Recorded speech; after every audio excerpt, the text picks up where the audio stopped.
So as you may recall, in late January of this year, there was a midair collision that happened over the Potomac River in Washington, D.C. between American Airlines Flight 5342 and PAT-25 aka Blackhawk, a military helicopter. The American Airlines plane can be seen flying towards the airport before the two collide, causing a midair explosion and fall into the river, which resulted in 67 deaths and no survivors, one of them being Rebecca Lobach, one of the pilots of the Blackhawk, whose identity was originally kept a secret at her family's request, and was also someone who had served as an officer for almost 6 years and worked as a White House aide in the Biden administration. Someone who also, with over 450 hours of flight time, is said to have earned her certification as a pilot in command, after extensive testing by the most senior and experienced pilots in their battalion. Now, because there was a delay in revealing her name, people at the time were theorizing that they did so to buy her family time to wipe her social media clean, citing that her Facebook was scrubbed. And that theory picked up a lot of steam. As Joel Gilbert here said, the female Blackhawk helicopter pilot, Captain Rebecca Lobach, was not named until today. Was it so that they could scrub her social media? Saying that her Facebook page had been wiped, but posting her Google Plus pic. Then Laura Loomer. The helicopter pilot was an aide to Biden and his degenerate White House. No wonder why they wanted to hide her identity, and DEI was very much involved. Continuing to say she attended Pride events and that her family said she was a partner rather than girlfriend. Plus posting pics of her at said Pride events and the official statement. Now look, I wanted to refrain from talking about this at the time because A, I'm not a conspiracy theorist, B, I didn't have all the facts, C, not everything can be blamed on DEI, wokeness, etc., and D, it's like give the girl's loved ones space to grieve. However, now more news has recently come out about what really happened, and let me preface this by saying this doesn't take away from the sympathy I feel for her family, friends, and even Rebecca herself, and equally so the 66 other people who died and the hundreds of others who have been impacted by this. Now that being said, the news that has come out was that she didn't listen to her co-pilot before colliding with the American Airlines flight. And ironically enough, the day that this happened, she was on her annual evaluation.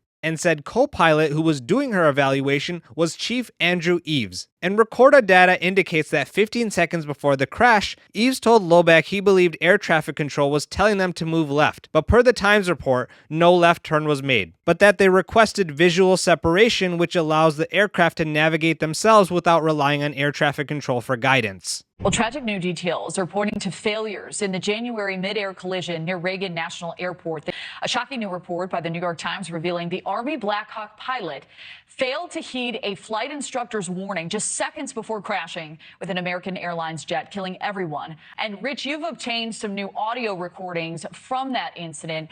What more are you learning? Yeah, up until now, the discussion has been centered around the height of the Blackhawk helicopter and that it had been flying too high. Now we're learning that multiple safety precautions failed that night, but ultimately this report by the New York Times is pointing the finger at the Blackhawk pilot that she failed to follow the command of her co-pilot and flight instructor that night. The New York Times states that Captain Rebecca Lobach missed an order from her co-pilot, flight instructor Andrew Eves. He was overseeing what was a training mission. The order changed course to avoid the oncoming American Airlines jet.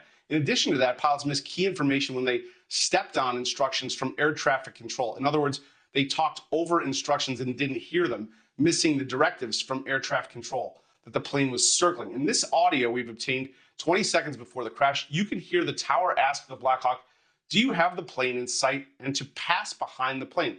The helicopter pilot requests visual separation to use their own visuals instead of direction from the tower. Take a listen. S35, CRJ in flight. S35, S5 is CRJ.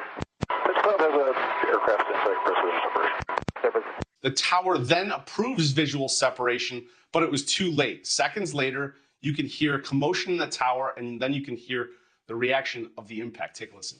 472 Washington Tower, 1 star, 32017. Now, the NTSB corroborates some of this. In February, they said the Blackhawk may not have heard the command because they had stepped on the audio that air traffic control had told the pilots in the Blackhawk twice that the plane was changing runways, was circling, and would be landing. Here's the NTSB describing the breakdown 2 minutes before the crash. At 8:46:01, a radio transmission from the tower was audible on the CRJ CVR, informing the Blackhawk that traffic just south of the Wilson Bridge was a CRJ at 1,200 feet circling to runway 33.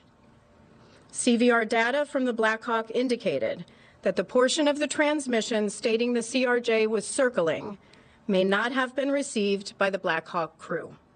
We hear the word circling in ATC communications, but we do not hear the word circling on the CVR of the Blackhawk.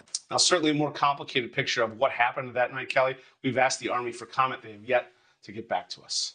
All right, Rich McHugh. Now, the first thing that comes to mind is, let's say that Rebecca had in fact not heard the air traffic directives because they were talking over them. What were they talking about that was so important? My guess is, based on the information that we have, her instructor was telling her what he believed the instructions were, but because she had to be a woke girl boss, she didn't take the instructions from a man because she's clearly too competent. It reminds me in a messed up way, for those who haven't seen The Office, minor spoilers, but for those who have, you know that scene where Dwight is trying to tell Michael what the GPS is trying to tell him? That is a very good point, Dwight. Make a right turn. Wait, no. It means bear right. No, up there. It said right. It said take a right.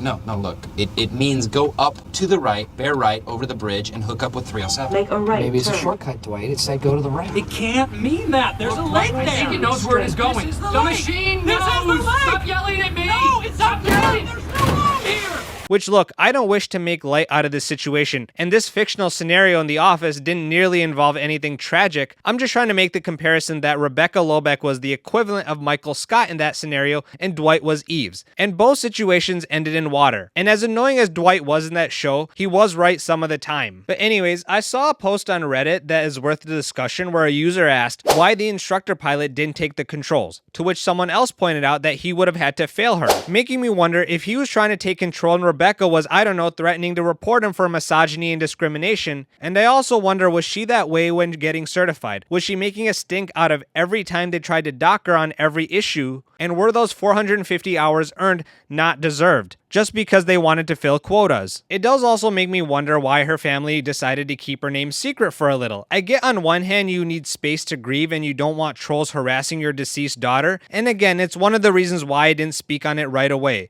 But again, it does look suspicious now that the facts have come out. And I don't want to speak ill of the dead, may God rest her soul, but accountability is important, and this doesn't look like simple negligence. It looks like pure selfishness. Maybe not intentionally causing deaths, but rather you're so engrossed in your ideology that you can't see the bigger picture and what's at stake. With Sean here saying, Blackhawk female pilot Rebecca Lobach didn't listen to her male co-pilot before colliding with American Airlines Flight, killing more than 60 people, 12 of them children. She killed everyone, but at least she fought patriarchy. She is the true flag bearer of feminism. And another sentiment on X was by Conservato saying Rebecca Lobach was a domestic terrorist, and this was a sewer slide mission no different than 9/11. Which, just for perspective, this was the deadliest plane crash since November 2001, and more importantly 9/11, both of which had a death toll of 265. Now, I understand from a possible perspective of Chief Eves not wanting to, I don't know, be dishonorably discharged because someone wanted to paint you as a sexist who isn't passing her just because she's a woman. But at the same time, the truth comes out one way or another. And if you would have stepped in, yeah, it would have been a bumpy ride, but at the end of the day, Rebecca Lobach would have been revealed to have been incompetent and a possible DEI hire. But at the same time, 67 lives would have been saved and hundreds of grieving souls would have been spared. But guys, I want to thank you all for watching this video as always. And if you appreciated my commentary, please give it a thumbs up. And if you're new to this channel, hopefully I've earned a subscription. Here's some more videos for you to watch in the meantime. Until next time, peace out.